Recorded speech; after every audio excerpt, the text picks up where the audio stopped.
I want to share a story that happened a few years ago around Thanksgiving. It's not your typical horror story, but it was the most terrifying night of my life. I was homeless at the time, and that night taught me more about fear and survival than I ever wanted to know. It started as just another cold day, the kind of biting cold that gets under your skin and settles in your bones. Snow was forecast, and by late afternoon, it had started to fall, thick, heavy flakes that blanket everything in white. I was on my bike, pulling a heavy cart with a flat tire. It was brutal. The flat made every pedal a battle, and the snow only made it worse. Exhausted and sweating despite the cold, I pulled into a parking lot as the sun was setting. I needed a break. I unzipped my jacket, found a relatively sheltered spot near a building, and sat down on the cart. The snow kept falling, silently covering the world around me. Before I knew it, my eyes had closed, and I fell into a deep, exhausted sleep. When I woke up, it was the middle of the night. Everything was silent, eerily so. The first thing I noticed was the weight. There was half a foot of snow on top of me, covering me like a freezing blanket. Panic set in as I realized I couldn't move. My body was stiff from the cold, my muscles unresponsive. It felt like an eternity, lying there under the snow, trying to wiggle a finger, a toe, anything. After what felt like 10 minutes, I finally managed to move my arms. Slowly, painfully, I started to dig myself out.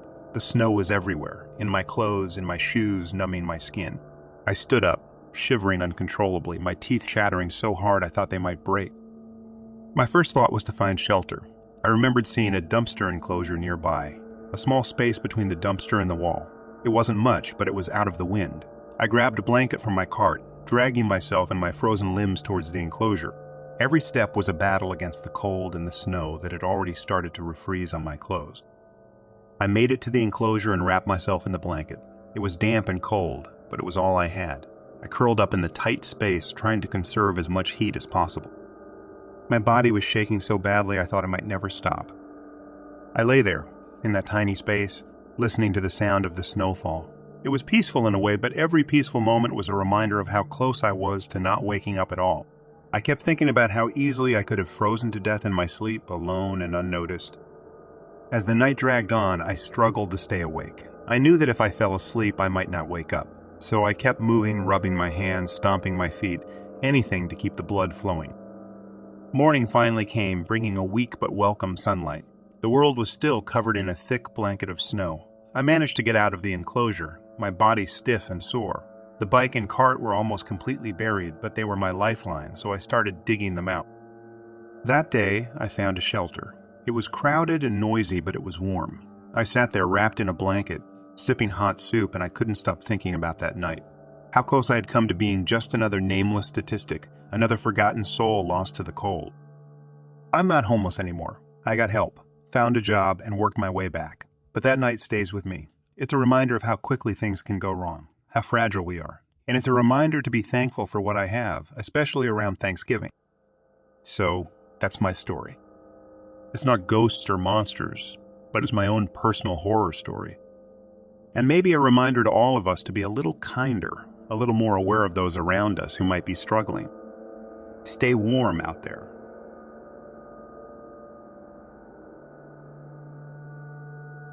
This happened when I was about 8 years old, and it's something I've never been able to explain. You see, I grew up in a house that the previous owners claimed was haunted. My sister used to talk about people playing peekaboo with her at night when she was younger, but I never believed in that stuff. Until that one snowy night. I remember it vividly because I was so excited about the snow. It was a heavy snowfall, the kind that muffled everything into silence and made the world look like a frosted wonderland. My dad had just tucked me into bed, and I was buzzing with the anticipation of a snow day. I lay there, staring at the ceiling, listening to the muffled sounds of the TV downstairs and my parents' faint laughter. About 10 minutes after my dad left, I couldn't resist anymore. I slipped out of bed and tiptoed to my window, pulling back the curtain just a crack to peek outside. The snowflakes were dancing in the glow of the streetlights, each one a tiny sparkle against the dark sky. I was completely mesmerized, my nose almost pressing against the cold glass. That's when I heard it, a loud bang like something heavy had fallen coming from the direction of my door. It startled me so much that I whipped around, heart racing. And there in the doorway was a small, pitch black figure. It was bizarre. The hall light was on, spilling light into my room, but this figure was just darkness, a void. It was too short to be any of my family members. I stared at it, frozen, my mind racing. Was it a burglar? A lost child? I managed to stammer out a hello. There was no response. The figure just stood there, motionless. I don't know what came over me, but I felt this strange sense of calm, like part of me knew this wasn't a threat. So, after a few tense seconds, I just turned back to the window. When I looked back again, the figure was gone. The next morning, I asked my parents if they had come to check on me, but they both denied it. My dad is a tall guy, and my mom definitely doesn't fit the description of a small, pitch-black figure. I even asked my sister, but she was as clueless as I was. Years went by, and I tried to convince myself it was just my imagination. A shadow, maybe, or a trick of the light. But deep down, I knew it was more than that. Fast forward to when I was in high school. We were having a family dinner, and somehow the topic of ghosts came up. My sister, always the more sensitive one, started talking about the peek-a-boo people she used to see as a kid. My parents laughed it off, but I saw my chance. I brought up that snowy night, the strange figure in my doorway. I expected them to laugh, but instead there was this heavy silence. My mom put down her fork slowly, exchanging a look with my dad. That's when they told us about the history of our house. Apparently, before we moved in, a young boy had lived here with his family. He was around my age when I saw the figure, and he loved snow more than anything. One winter, he got sick. Really sick. But even from his bed, he would watch the snow fall, his face lit up with joy. Sadly, he didn't make it through that winter. His family moved out shortly after, and that's when the house got its haunted reputation. My parents didn't believe in that stuff, but they got the house for a steal because of the stories. As my parents recounted this, I felt chills run down my spine. It was too much of a coincidence. The snow, the childlike figure, the joy I felt watching the snowfall. It was like he wanted to share that moment with someone who appreciated it as much as he did. We moved out of that house a few years later, and I haven't experienced anything like that since. But sometimes on snowy nights, I think about that little boy. I hope he's at peace, maybe playing in an endless field of snow somewhere.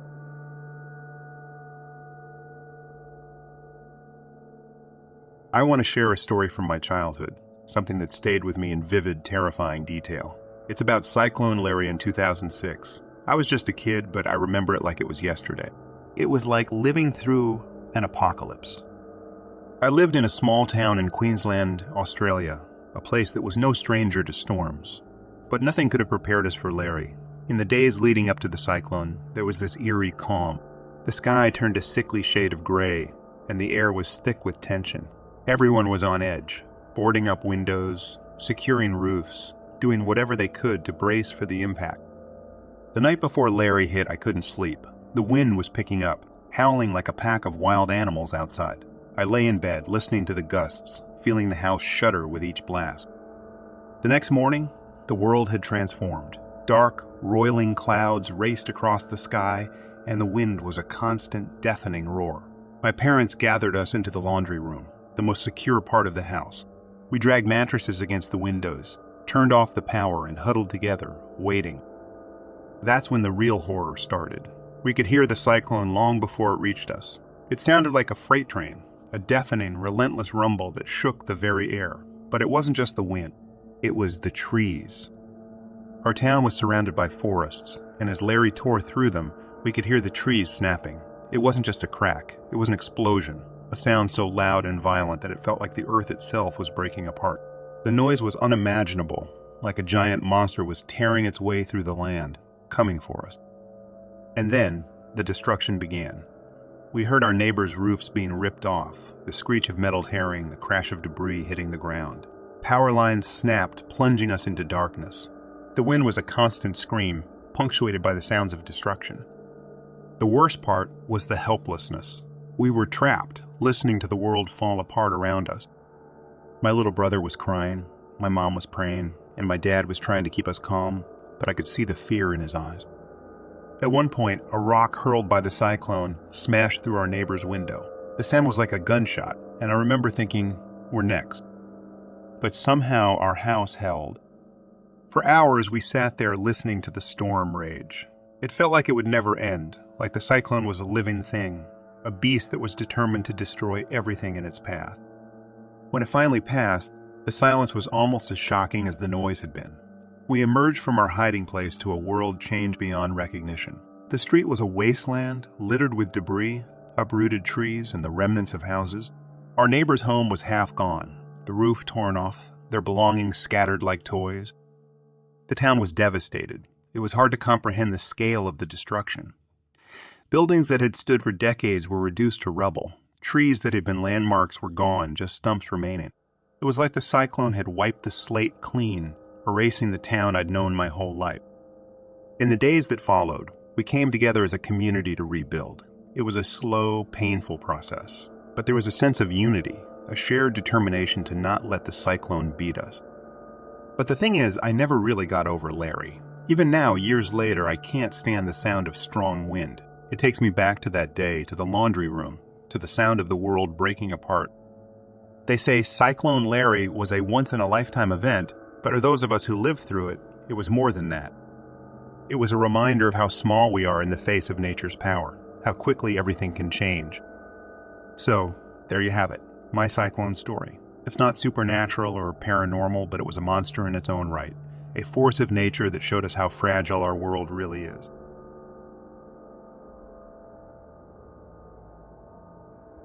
I've been holding on to this story for a while. It's about the winter I spent as a lighthouse keeper and what happened during the worst storm I've ever seen. I took the job because I loved the sea and the idea of solitude. The lighthouse, an imposing structure of weathered stone and iron, stood on a remote cliff, a solitary sentinel, against the relentless waves. It was picturesque, isolated, the kind of place you'd see on a postcard. The first month was uneventful, just the sea, the sky, and me. But then came the storm. It rolled in like an angry beast, dark clouds swallowing the horizon, the wind howling like a chorus of wailing spirits. The radio warned of a storm of the century, advising everyone to hunker down. I was well stocked and prepared, or so I thought. The first night, as the storm raged, I heard it, a bell, a deep, resonant toll that cut through the wind's scream. But our lighthouse had no bell. I peered into the storm from the safety of the glass lantern room, but saw only sheets of rain and darkness. The next morning, the storm still raged, and that's when I found the footprints.